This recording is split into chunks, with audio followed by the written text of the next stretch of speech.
Welcome to Blizzard Fire. We hope this video helps fire up your solution. In this video, I will explain how to make lace tint mousse. First, we'll cover gathering all your necessary supplies. Then, we'll walk through the simple steps of mixing your tinting agent with a mousse base to achieve the perfect consistency and color.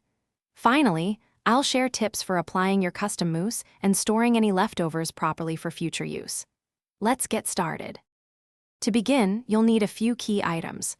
Start with your chosen liquid tinting agent, which provides the color. Next, grab a quality mousse base. This creates the foamy texture. You'll also need a clean mixing bowl, a whisk, and accurate measuring spoons. Don't forget protective gloves and an apron to keep yourself clean during the process. Now, let's mix. Pour your desired amount of mousse base into the bowl. Gradually add your liquid tinting agent, starting with a small amount, perhaps 1/4 of the total. Whisk continuously until the color is evenly distributed. If you want a deeper shade, add more tint in small increments, mixing well after each addition, until you reach your ideal color and a light, airy texture.